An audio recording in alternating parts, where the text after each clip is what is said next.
Assalamualaikum teman-teman.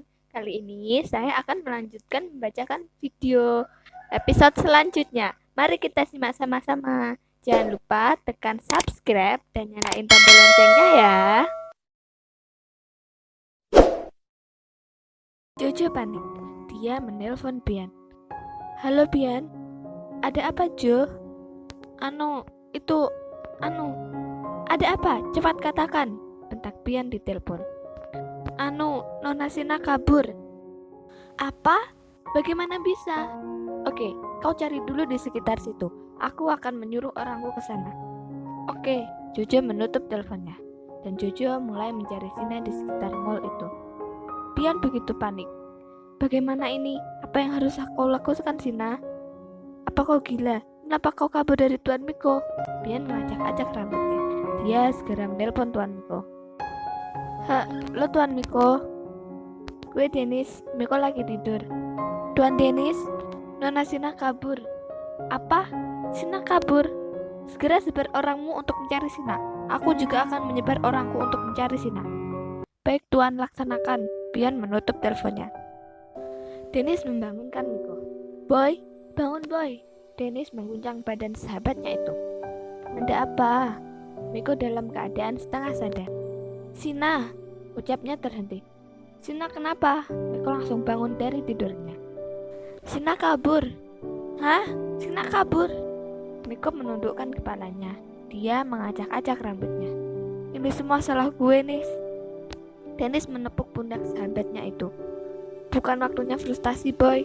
Kita harus cepat bergerak sebelum Sina benar-benar pergi dari hidup lo. Miko mengangguk. Dia langsung menelpon Dimas. Halo Tuan, kalimat Dimas terpotong. Dimas, kerahkan semua anak buahmu. Temukan Sina sekarang. Jika perlu, rantas semua CCTV yang ada di negara ini. Cek semua jadwal penerbangan. Jangan biarkan hal buruk terjadi padanya. Siap Tuan, laksanakan. Miko dan Dennis segera pergi ke tempat terakhir Sina berada. Sina masih terus berjalan. Dia hanya berpikir bagaimana caranya dia pergi dari hidup Miko. Dia naik taksi, turun, lalu naik bus. Turun, lalu dia naik kereta. Dia tidak tahu kemana dia pergi. Dia hanya terus berjalan tanpa tujuan. Sina benar-benar sudah muak dengan hidupnya. Tanpa dia sadari, dia berjalan ke rumah kosong yang berada jauh dari kota. Seperti rumah yang terbengkalai. Di tengah kota yang kumuh, Sina sudah merasa sangat lelah. Dia mengistirahatkan tubuhnya di rumah kosong itu. Tiba-tiba terdengar bunyi benda jatuh. Ya Tuhan, suara apa itu? Sina yang penasaran mencoba berjalan mencari arah suara itu. Sekarang terdengar seperti benda yang diseret. Bagaimana ini? Apa aku harus mencari suara itu? Atau aku diam di sini saja?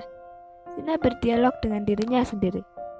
Akhirnya Sina memutuskan untuk terus mencari asal suara itu. Sina semakin dekat dengan suara itu. Sina menundukkan kepalanya. Tanpa sengaja, dia melihat darah yang berceceran. Apa ini darah? Sina melihat lebih dekat bercak-bercak itu. Sina terus berjalan. Tiba-tiba matanya menemukan wanita yang penuh dengan luka tembak. Ya Tuhan, apa yang harus aku lakukan? Mbak, bangun Mbak. Sina menampar pelan pipi wanita itu. Tolong selamatkan aku. Aku mohon. Tolong aku. Ucap wanita itu lirih menahan sakit. Sina langsung memapah wanita itu.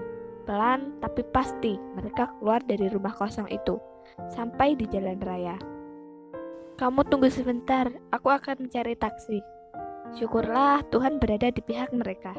Tak selang beberapa detik, terlihat taksi yang melewati jalan sepi itu. Sina melambaikan tangannya. Pak, antarkan kami ke rumah sakit terdekat ya. Baik non. Sopir itu membantu Sina membawa wanita itu ke rumah sakit. Sina sudah sampai di rumah sakit. Dia mengisi registrasi dengan asal. Pasalnya dia tidak tahu nama orang itu. Dia juga tidak menemukan kartu identitas apapun di tubuhnya. Nona, apa Nona keluarganya? Iya dokter, saya adiknya, ucap Sina seenaknya.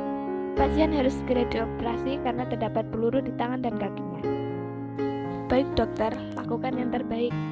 Sebelumnya Anda harus mengurus administrasinya Nona.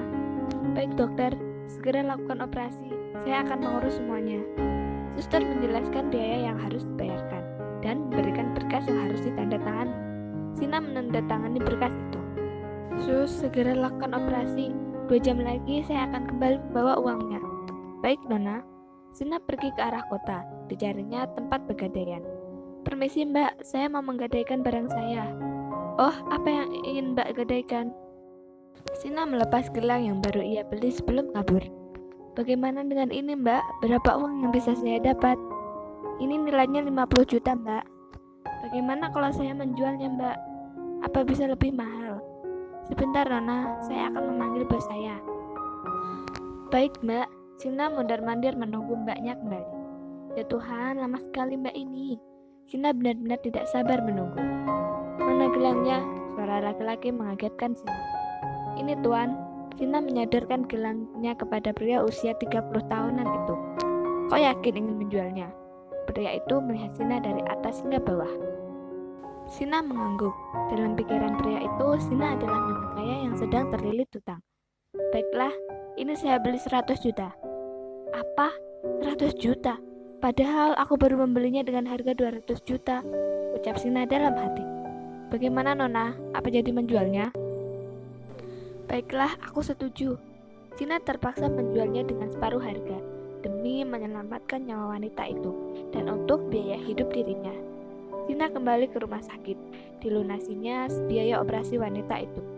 Di tempat lain, Miko menatap tajam ke arah sebuah komputer yang sedang diotak-atik oleh Dimas. Dimas, apa kau tidak bisa bekerja lebih cepat? Bentak Miko. Sebentar Tuan, semua hacker sedang bergerak mencari lokasi terakhir Nona Sina, ucap Dimas menenangkan Tuan sekaligus temannya itu. Beberapa jam berlalu, semua masih sibuk mengoperasikan komputernya, tak terkecuali Pian, Jojo, Roy, dan Piita. Kabar Sina kabur sudah terdengar ke telinga Faris. Faris bergegas menemui kakaknya itu. Bagaimana Dimas? Kau begitu lama, percuma aku membayar mahal kalau kerjamu sangat lambat. Miko menarik kuat rambutnya itu. Tenang boy, anak buahku sudah menyebar ke seluruh kota. Tenanglah sedikit. Tuan, Nona Sina terakhir terlihat di stasiun kereta MX. Bagus, lihat kemana tujuan kereta itu. Kereta itu menuju kota P, bagian paling utara negara ini. Bagus, segera siapkan pesawat, kita akan ke kota itu sekarang. Miko menuju mobilnya, tapi tiba-tiba tangannya ditahan oleh seseorang. Miko menengok ke arah tangannya yang sedang ditahan itu. Puk! Satu pukulan mendarat di pipi Miko. Faris, apa kau sudah gila? Kenapa kau memukul kakakmu sendiri?